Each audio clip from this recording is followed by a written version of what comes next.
that's the first part, mga kababayan, ng media literacy. Maging mapanuri, media and information literacy, sponsored ng Presidential Communications Office. Ayan po. Na-invite po kami ni Mrs. dito. At maraming salamat kay Madam Sen.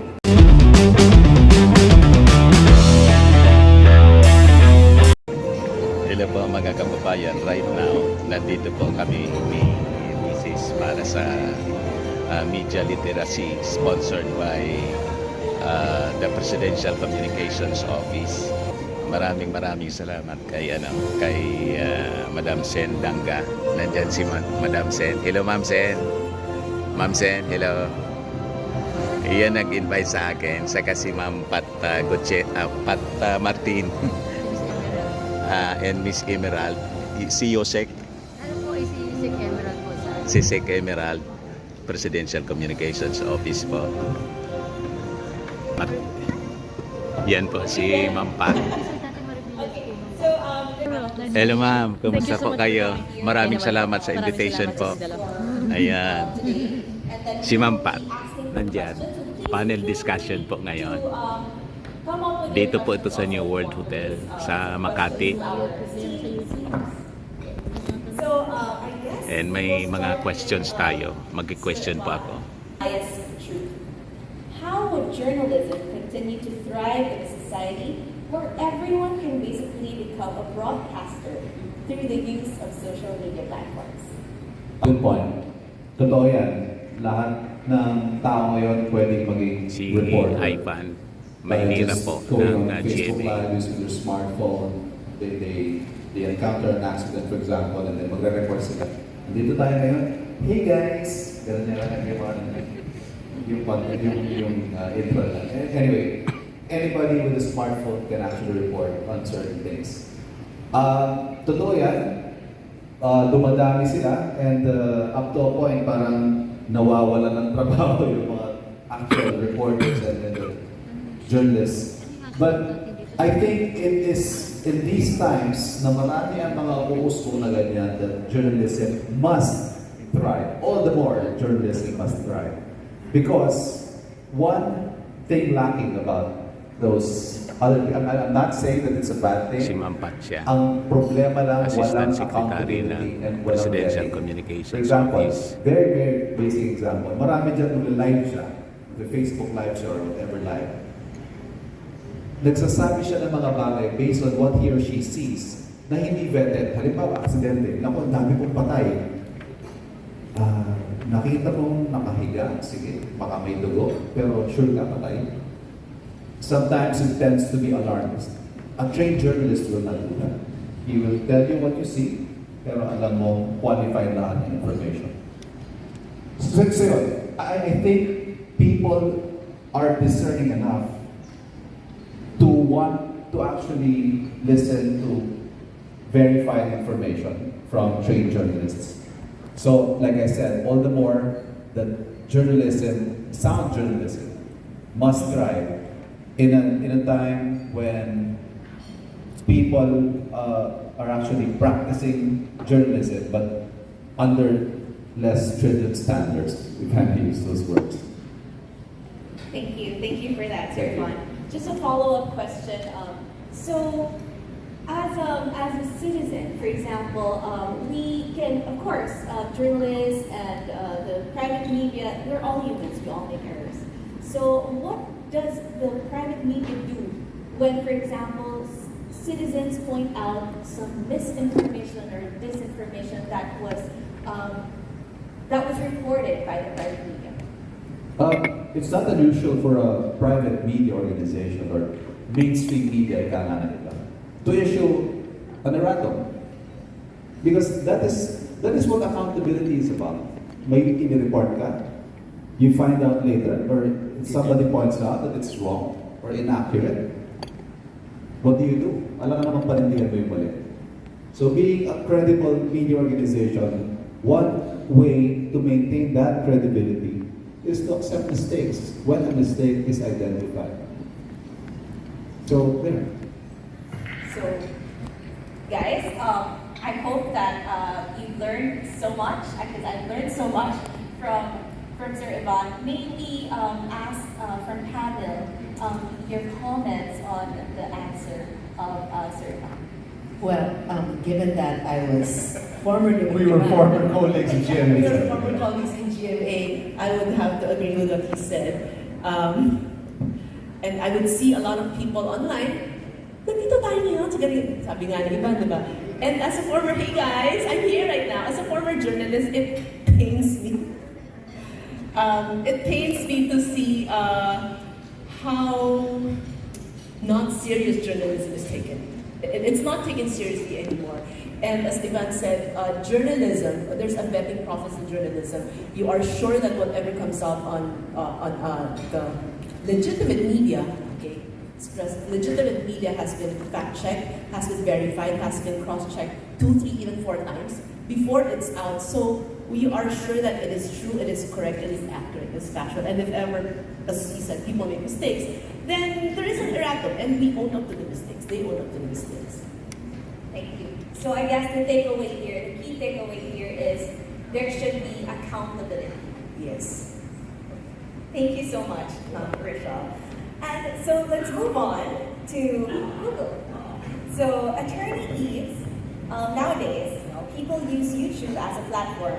Yun nga, yung mga netizens natin are very, very creative. So madami na talagang content that's there sa YouTube, and especially our vloggers, that's their main, and TikTok, of course, that's their main learning. As technology further innovates, reliable, and prevent false information from being taught. Wrong answer now. So number one, as we have generative AI, the buzzword of nowadays. So creators, media, most of us, the more positive side, we now have tools that will actually make content creation easier. Information is with correct information, right? And so, if the misinformation actors will use generative AI, the accurate information actors should also utilize the opportunities of AI. And so, whether it's the native tools that YouTube provides that you can actually use generative AI nowadays,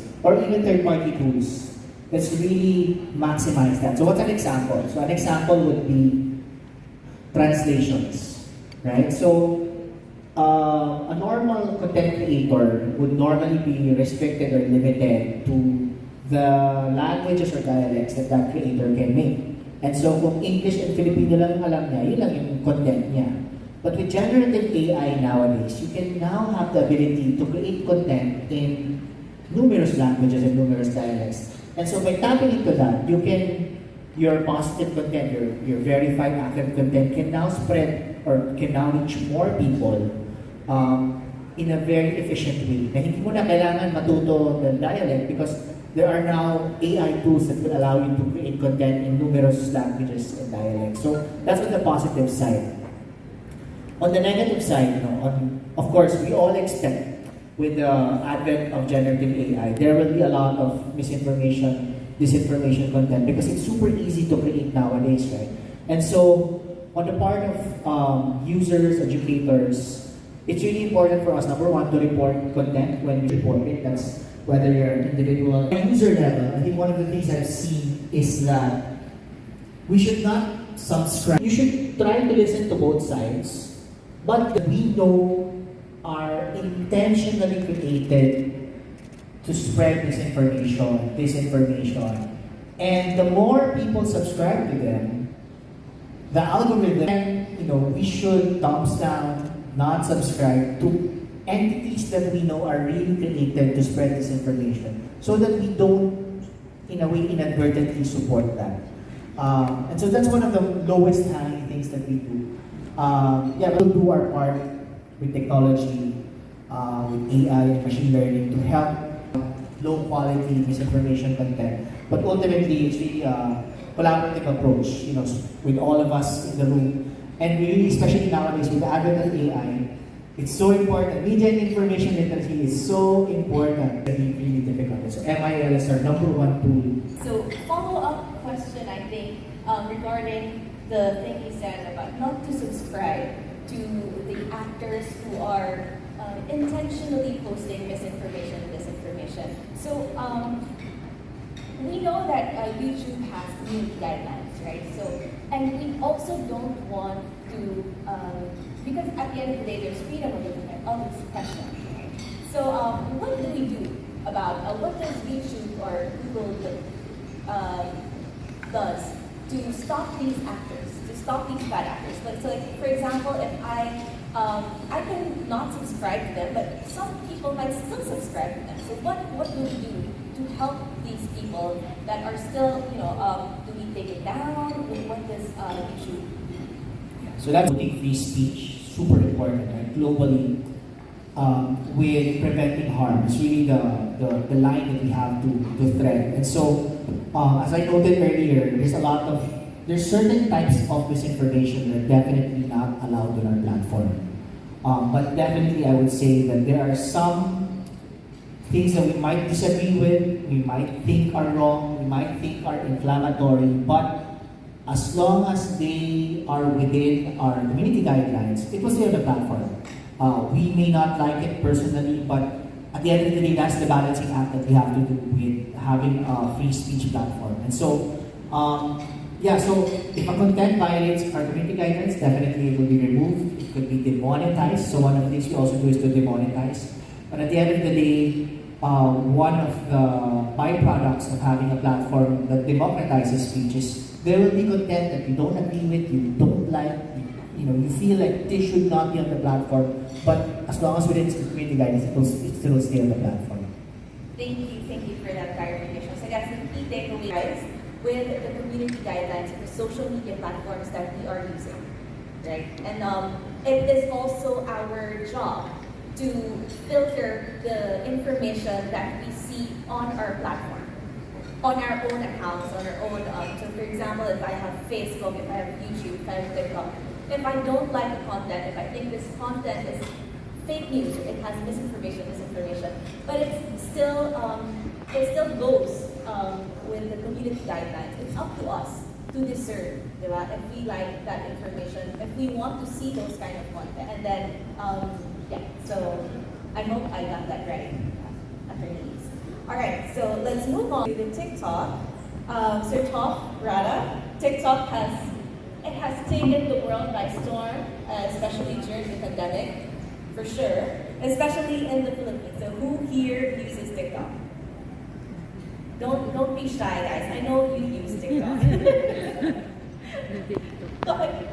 You use TikTok to consume information, right? That campaign, #EduWow, in the Philippines, there were billions of views of that. So there is really a market, and there are really creators who produce that good content. I would turn it on its head a bit and say that actually what it needs to complement it is to have traditional and credible media do the same, right? I think that is the space that we are trying to fill at the moment. And like I said, we're actively working with their posts become viral, for lack of a better term. So again, going back into this whole concept of equipping yourself to become more digitally literate in the space is very audiences within platforms such as TikTok, right? To use an offline example, remember in the old days, diba?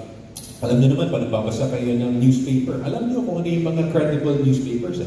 And pag nakakita ka ng kalahati lang na tabloid, alam mo, baka hindi masyadong credible yun. Diba? So in that sense, parang we're trying to apply that same analogy to online platforms. It is also a process of people in those communities realizing who are the credible sources of information. And I'm sure, what you have seen also is ultimately, people gravitate towards good, credible content. Right? So if people see whether they will get news or not, I think we should focus on to produce that content, to complement already those are already doing very good work. Here from the mainstream media, I would like to ask, following Sir Top's answer, how do you adapt to the natawa siya. But how did you adapt to short form content? Yeah, How did the mainstream we were having that exact waiting for the program to start because your Tito Ivan is really kind of paano ba? I'm a son of the old school. Medyo I like my boundaries, I like my personal space. And so it's really difficult for me to navigate social media in general. If some of you follow me on my social media pages, I don't really post much. Medyo matipid sa post kasi hindi ko talaga siya manavigate. But, sabi nga ni Tom kanina, short form platforms like TikTok should really collaborate and teach us, the titos, to use the platform. Because like I said, it's important for us, getting away from it. It's here. Sabi nga nila, it's a genie that can't be put back in a bottle. This is how the audience is consuming media. And this is a session with Tom here in a workshop. Turuan kami paano mag-TikTok. Yeah, so it's very important to move with the times, right? To adapt to new technology. Like I said, it's not a choice, it's a necessity. Thank you. So thank you for that. Okay, so we For UNESCO, we call on member states to have multi-stakeholder approach and partnerships to have a lasting impact and more impactful implementation of MIL programs here in the Philippines. We recognize the achievement of DepEd in the Philippines in integrating the MIL curriculum into the senior high K-12 program. But we acknowledge the challenges of the time, especially with the rise of disinformation and misinformation. That's why UNESCO is calling for the member states to really implement or solidify its action plan and promote the MIL policy framework for all the sectors in the government, especially also including the private sectors, the academe, and to institutionalizing the programs for MIL in the Philippines. Thank you so much for that, Ms. Catherine. Actually, we are now celebrating UNESCO's Global MIL Week, and we are really thankful for UNESCO for taking the step towards institutionalizing MIL here in the Philippines, and we are partnering with them to make sure that we move forward with MIL here in the Philippines. So let's move on to. So I believe Out of the Box has been conducting its efforts for MIL on the ground for a while now. Actually, we have to realize this. Right. So Out of the Box is an educational nonprofit. We've been around for 9 years now, but I'm really with our work because it's quite small, it's focused, and we've been doing trainings, workshops for students, and producing resources. And as you mentioned earlier, we've had an engagement before. We continue to engage with Meta for their Digital Diet program. And not only with Meta, but with several other civil society organizations and academic. It's a whole lot of things, right? So how guys, thank you to our speakers and panelists for sharing your knowledge and expertise in a very productive discussion. Thank you so much, and we really appreciate you sharing your time with us and imparting your knowledge and your wisdom to our students, to our educators, and to our government workers here in this hour. Thank you so much. So that's the first part, mga kababayan, ng media literacy, maging mapanuri, media and information literacy, sponsored ng Presidential Communications Office. Ayan po. Na-invite po kami ni Mrs. dito. At maraming salamat kay Madam Madam Sen. Madam Sen. Ayan, maraming salamat. Siya yung nag-invite sa amin po at mga kasama namin po. Ayan, yung Tugon Vloggers. Ayan po. Ayan po. Have a great lunch, everybody, and enjoy. So that's the first part, mga kababayan. Lunch break muna kami po. And afterwards, this will continue. Actually, 10 to 5 in the afternoon po ito, mga kababayan. Ipakita ko po sa inyo yung paligid, yung mga participants po. Ayan po.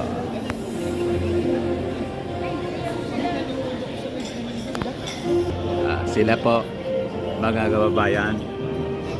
Si Ma'am Emerald, si Yusek Emerald po yung actually nag-invite dito sa amin with Ma'am Sen. and Asek Pat Mati. Yung kaibigan natin mga kababayan, si Taki Raki. Kamusta ka daw ng kaibigan natin si greet mo naman yung ating mga yung ating mga viewers. Hi guys! Sa mga pro-Philippines na mga nandyan, lalo na sa West Philippines issue, hi sa inyo. Ayan. Party po siya ng ating bagong Pilipinas team sa Presidential Communications Office, di ba? Paano? Ayan, si Madam. Hello, at Philippines po. Maraming salamat po sa inyo. So, masaya dito po, mga kababayan. So, meantime, lunch break muna po kami. Ako po si Dante Maravillas. Bye-bye po.